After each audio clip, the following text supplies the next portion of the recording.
girls' home at Lake Waccamaw, North Carolina today, and visiting with the social workers here at the children's home. And what I'd like to do, if I could, is just to take a little time for me to get reacquainted with you and to go around and share who you are, where you come from, what you do with your time here at the children's home, and what you do for fun. And since Jimmy is on this side, we'll start with Jimmy, and then anybody who wants to come in after that will be all right. I'm Jimmy Tudor. I'm a social worker here for the Lions and JC Cottages. I've been here 14 years now, and I have a son who's 12 years old, and we enjoy family camping, play a little tennis, and have been known to go a little backpacking with John Howe. Like just a week ago. Yeah, like just a week ago. I still feel it. But what my background, You did a good job. Yeah. I came from Southern Seminary in Louisville, Kentucky. Background is in church music. Made the transition to social work several years ago, and I'm glad that I did, and I really enjoyed being caught up in this multifamily group that we're doing here at Boys and Girls Homes. I'm John Howe, and I'm Director of Social Services at Boys and Girls Homes. I'm a professional social worker. I graduated from the University of Iowa. I'm a family man, take my family life very seriously. I have a daughter of 24 who's in the Air Force as a second lieutenant, a daughter 14, and a son 4. I love to jog, lift weights, camp, and read and write. I've kind of am still a professional student and have always enjoyed that. Been at Boys and Girls Homes for 6 years. Before that, I was in chemical dependency treatment. I think this is kind of a natural spin-off from chemical dependency treatment into this kind of work. It gives you an opportunity to work with the whole family regularly, and particularly some of the kids that we so often saw impacted with folks I was working with in treatment. I'm really excited about the family work we're doing and about the multifamily group, because I think it's a neat way to help families to help each other, and in that process help themselves. I don't think there's any better way to help yourself than to get involved in helping others. In fact, that's probably one of the reasons professional social work. I come from a long family tradition, back to my great-great-grandfather was a missionary to the Indians, of being involved in kind of social causes. So that's who I am. Thanks, John. My name is Stokes Smith. I'm originally from South Carolina, but after graduation from Winthrop University, I moved to Lake Waccamaw after John called me and offered me a position here. Family man also. I have one child, 3, little boy 1, and one on the way, due in December. We're going to start our own group at home. Yeah. I enjoy sailing, and that's one of the aspects around here I really like. Is in the summer I get to spend each afternoon teaching sailing to the boys and the girls now. But backpacking and things like that. My background is counseling. I've done some adult children of alcoholics work, and intend to continue growing. Thanks, Coach. My name is Becky Ray. I'm a native southeastern North Carolinian. This is home for me. When I graduated from high school, I went to Wake Forest University and completed a bachelor's program there in political science. And there's been a whole process with my getting from a political science major to into the counseling field. I have a master's in counseling. And, I'm single, and I enjoy a lot of outside activities. I enjoy camping, doing some backpacking. Recently I've been biking and have enjoyed that, and hope to learn how to sail. And that's a goal that I have for the next few months. In terms of the way I spend my time here, I do a lot of individual work with the girls and some work with their families and individually as well as with the multifamily program. I also am in charge of girls admissions, and so I spend a lot of time on the phone talking with prospective people who are thinking about sending their kids here. So I keep a real full day and enjoy what I do. Thanks, Becky. My name is Bill Morrison, and I'm a social worker for the Kiwanis and Rotary Colleges. I've been here for 24 years. I like to jog like John and lift weights. We often meet at the gym and work out together. I'm originally from Virginia. I have a wife who teaches at the community college level. I have a daughter and 2 grandsons that keep me very busy. But in the 24 years that I've been here, I've seen the program go from no family involvement to a lot of family involvement, which is very, very good. I think the residents there are getting a lot of good help in the families. How recently did that take place? If you look at the family involvement. How recent was it? Yeah. So it was over the last few years? Or the Last couple of years. couple of years? Well, we really got the families. We've been working closer with the families Right. before then, but we've really been more intense since we've got our group started. We're really getting families down to work together. We were doing a lot of family work, trying to go out to the families who were going out and seeing them and talking with them, but for the last couple of years we've had them coming down. So prior to a couple of years ago, you as a social worker would go out to the family off campus and spend time in the home talking with the different families. And then the transition was made where you brought the families onto campus and put them in multiple family therapy groups. That's correct. What is Boys and Girls Home all about? What's the mission of Boys and Girls Home? John?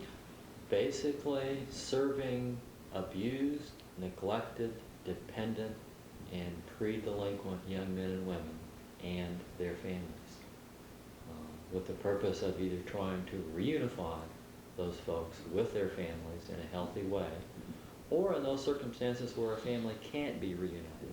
And there are times when that's really not feasible, at least to strengthen and build that relationship, because that connection is lifelong. And all the studies show that children who grow up in institutions, when they leave, reconnect or remake contact with their families. So I think we need to keep that contact all along and strengthen that lifelong support system as much as we can. You draw your population here of children at the Children's Home come from southeastern North Carolina?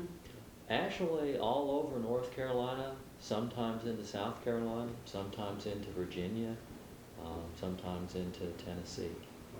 We get referrals from departments of social services when they have custody, either temporarily or permanently. We get referrals from the juvenile court system where a young man or woman is in trouble, and community resources alone haven't been enough to resolve that. We get referrals from psychiatric hospitals, mental health centers, when you've got a family under stress and a child acting out, and they need to temporarily kind of give everyone a respite and kind of restart things with everyone kind of in a neutral corner because the tension has got so tense. We see a fair number of grandparents raising young men and women who, when they hit adolescence, the grandparents sometimes don't have the energy to keep up with because there's illness or sickness there. We see a few disrupted adoptions, blended families, where his and hers come together, and in that process, somebody pops out as an acting out child, and we try and help that whole family with that process. So that kind of covers the gamut of who we see. How many children can you house here on campus? 79?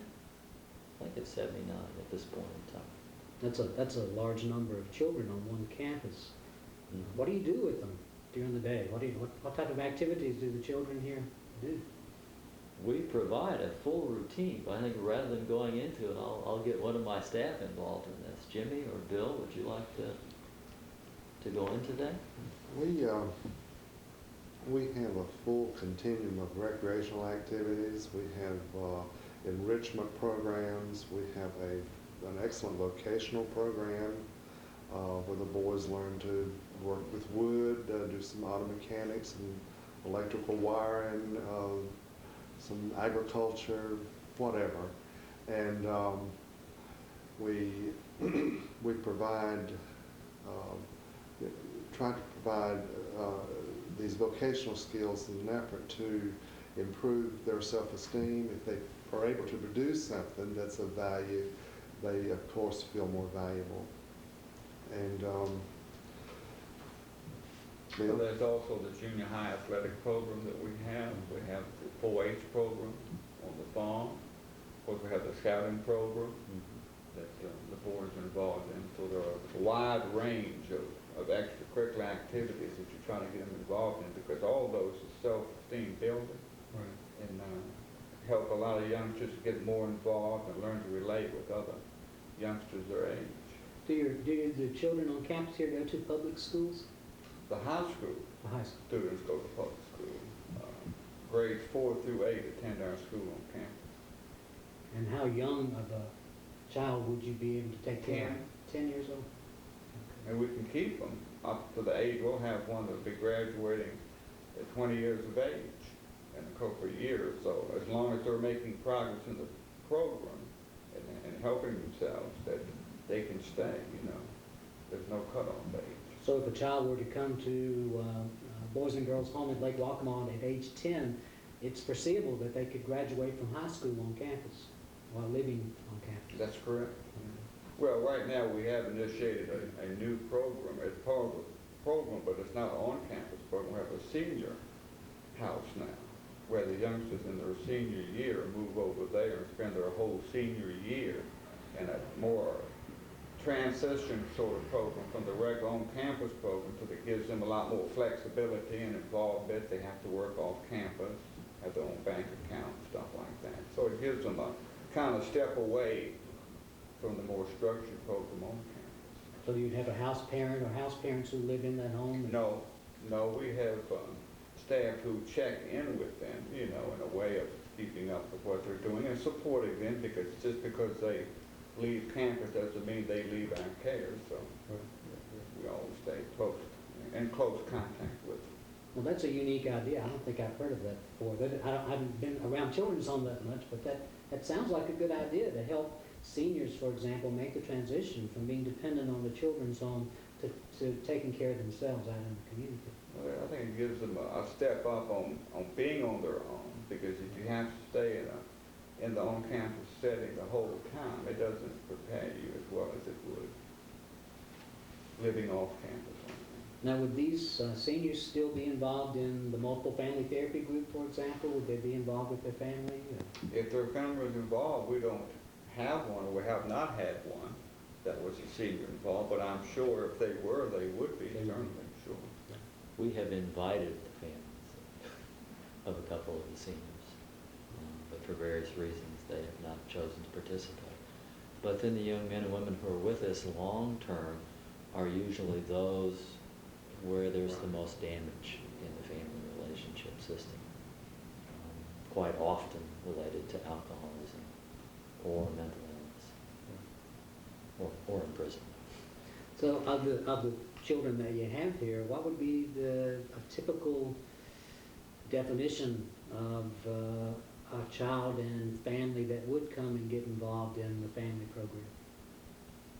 If that's the right question. I don't know if that's the right question to ask.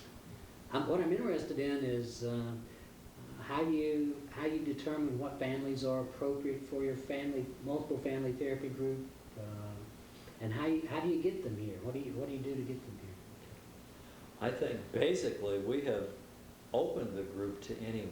We invite all family members, even if the Department of Social Service has custody.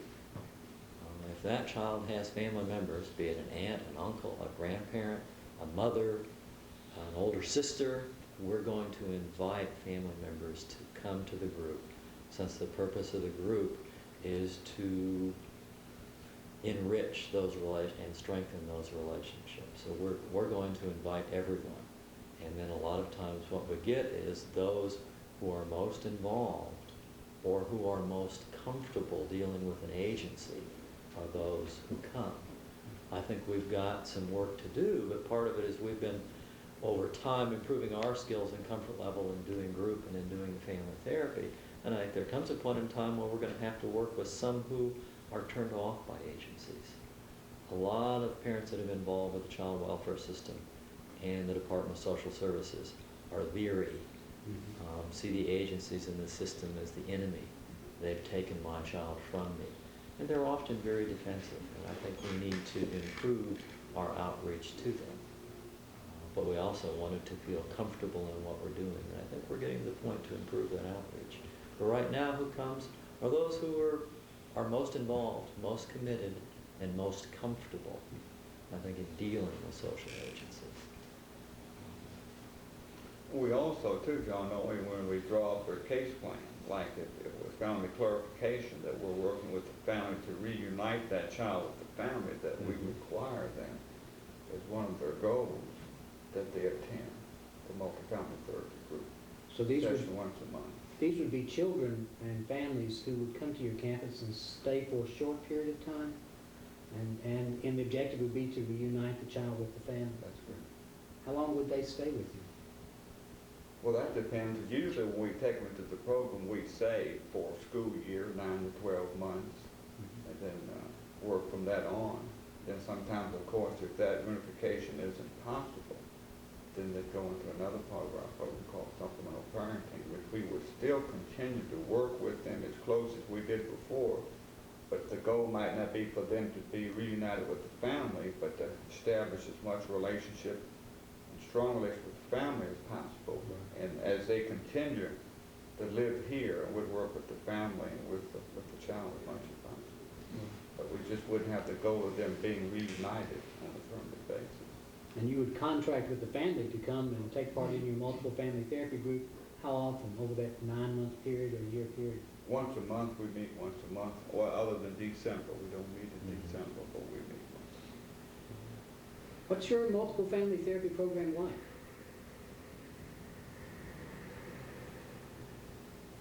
It's kind of hard in a nutshell. I want to stress before going on with that we also continue to work with families individually. They're in the multiple family group. They're also seen individually in frequent conferences on progress on the goals of both parents and the child, on the kind of in-home visits and things that Bill talked about we were doing even before we started the multiple family group.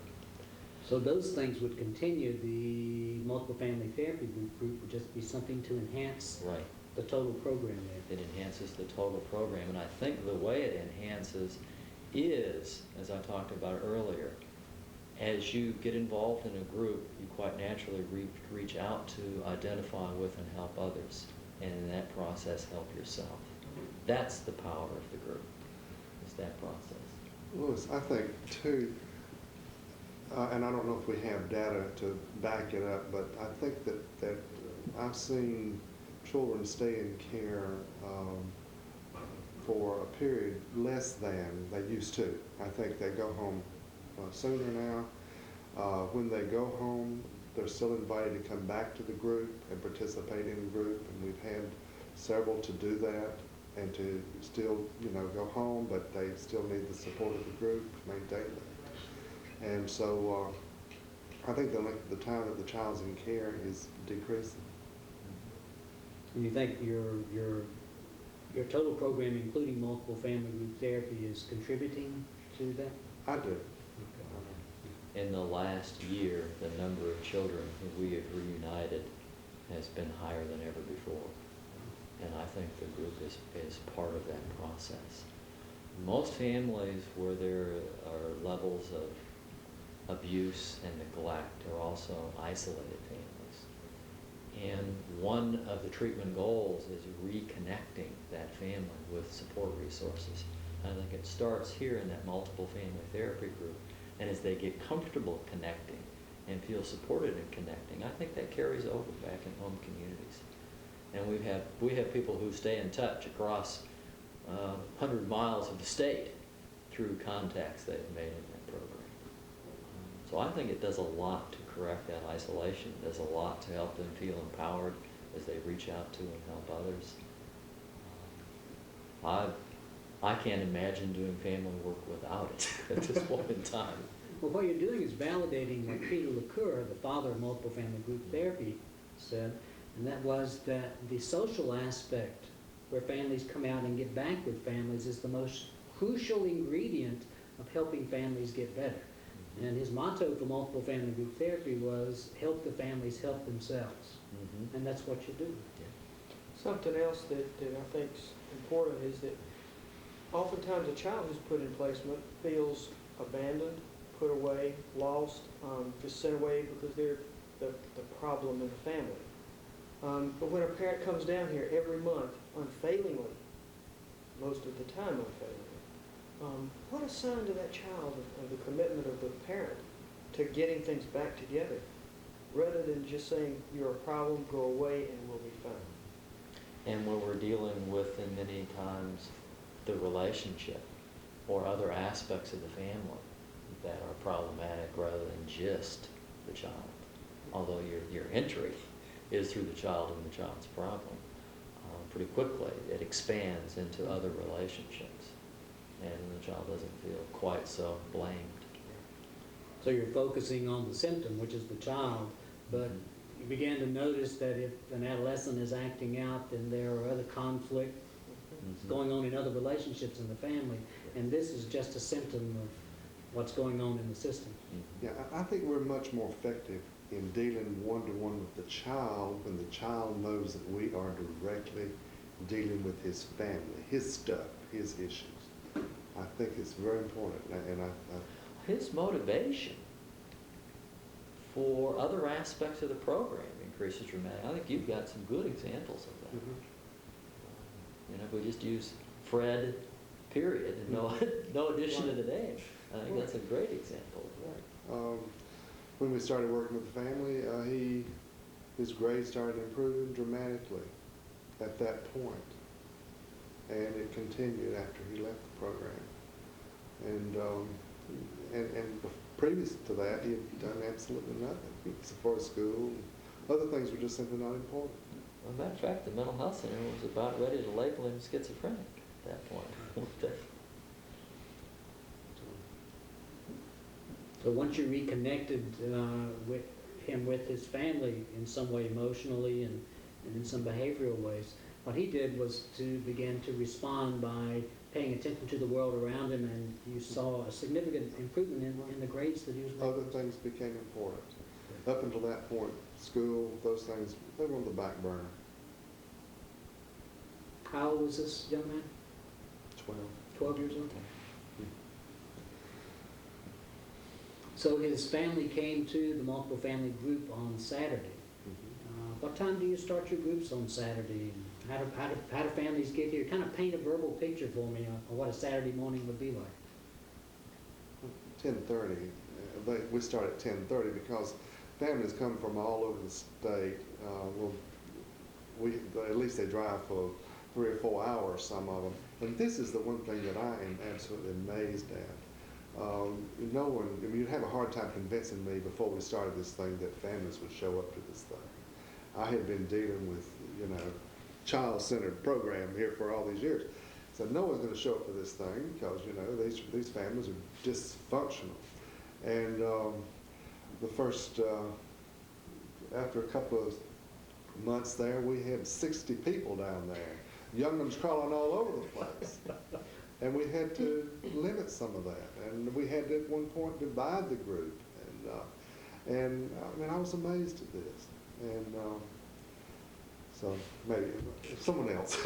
Well, the interesting thing you said is I assume that when these people came, they brought the young children as well. Yeah. And of course, when you put young children in a multiple family therapy group, the group changes dramatically. And of course, the kids tend to reflect the anxiety in the room, and they also can help the group join together. I mean, I've seen little kids, like my own son in a multiple family therapy group who's 3 years old, go up and just sit in laps of people that he felt comfortable with, and by the time the group was over with, he had helped in the joining process of the group.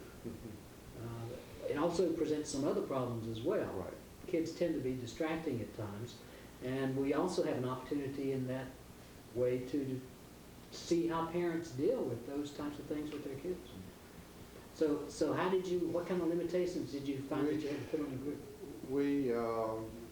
At first, we did some things with the children, separate from the group, but we finally had to limit it, I think, to 8. Is that right? Children 8 and under needed to, we need to make some other arrangements for them because it was so distracting. I'm sure.